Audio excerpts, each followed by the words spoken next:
Hey, it's the Empire. Don't forget to hit the like button, the subscribe button, and the bell icon for more videos. We taking over. Let's go, champ. Hit that like button, hit that subscribe button right now. Let's go.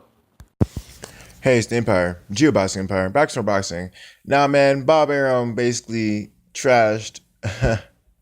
He trashed Deontay Wilder and Tyson Fury's pay-per-view sales. Man, he basically said that the the platform they used via Showtime wasn't a big enough platform, and ESPN could have basically catapulted the whole Tyson Fury Deontay Wilder fight into a bigger fight, man.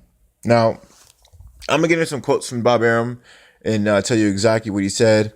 Now, this is a quote from Bob Arum. It says, "That's why the Wilder Fury show wasn't as big as it could have been." Arum said, "I didn't think it was gonna be a good fight. It had no promoter and no megaphone. This fight, Crawford vs. Khan, will do tremendous numbers because it has a megaphone. ESPN will be talking about it throughout their program. Now, some will buy it and some won't, but at least they'll have an intelligent decision. If you don't want to fight with a lot of these other platforms, there is no megaphone. Then the general public is unaware of the fight and won't care. ESPN is devoted to the sport of boxing and making it a big success on pay-per-view." Now, basically, man, Bob Arum is saying that people weren't aware of this fight because ESPN is the biggest sports network in America, and apparently Al Heyman didn't utilize ESPN to its fullest extent, but that's a lie, man. I seen promotion on ESPN of the Tyson Fury Deontay Wilder fight, man. They did get time on that platform just to promote the fight. In fact, I seen the Tyson Fury Deontay Wilder fight on multiple networks. I seen it promoted on Fox, ESPN, and on Showtime. You know, so I think they promote the fight really well. And if people didn't know who Tyson Fury or Deontay Wilder was before the fight, definitely after the fight, this fight was better than what people could think. So, the second fight would definitely be bigger because no one would have thought that fight would have been as competitive as it would have been in back and forth as that fight was. So, the thing is, people have been fighting ESPN for years. Oscar De La Hoya had a deal with ESPN years ago, right? But look at them now. They sold their company out to the Zone, to Dance.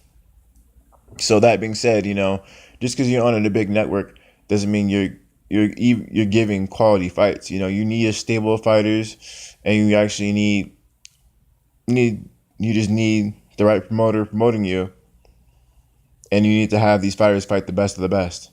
You know, Now Bob Arum doesn't have the deepest stable in boxing. His biggest superstar, Manny Pacquiao, just signed Al Heyman not too long ago.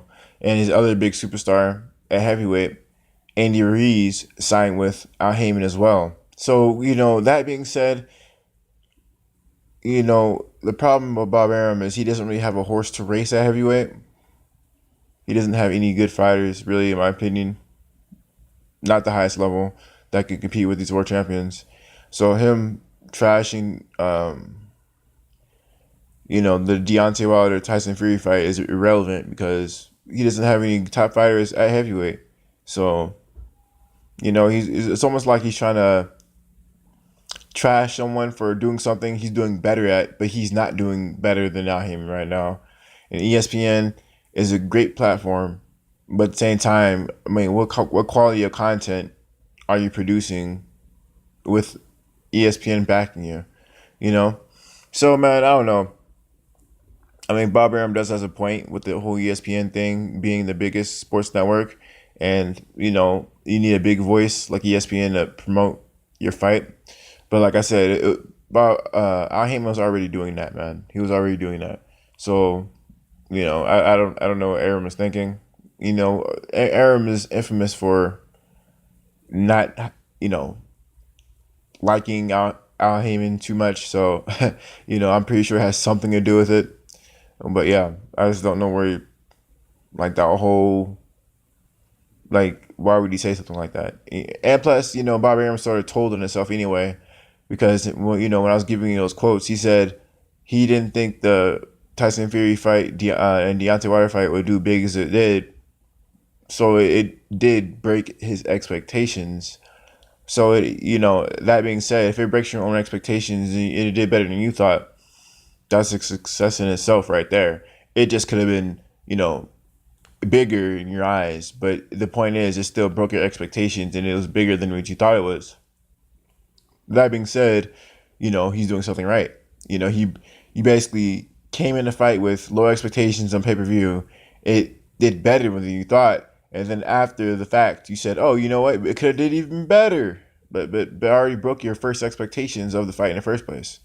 So yeah, I don't know, man. Bob Arum, he's sort of telling on himself right there. You know, so yeah, it's like me, guessing how much money you made this year. I guess you made 50, you made 80, and I said, oh, you could have made 120. You know what I mean? Like, but the fact of the matter is, I made more than what you thought in the beginning. So therefore, I'm doing better than what you thought. Yeah, I could be doing better. There's always a lot of people can always do better. You know what I mean? Of course, Al Heyman's growing. Plus, his platform is getting bigger and working with IFL TV. Really soon, he's going to break in that market in UK. So pretty soon, his platform was going to have more reach than ESPN could ever dream of. So man, I don't know. Let me know how you guys feel about Bob Arum's comments though about our Heyman not having the biggest megaphone, man. Let me know how you guys feel about it though, man. Like, comment, subscribe. This is the Empire. Geobox Empire. Peace.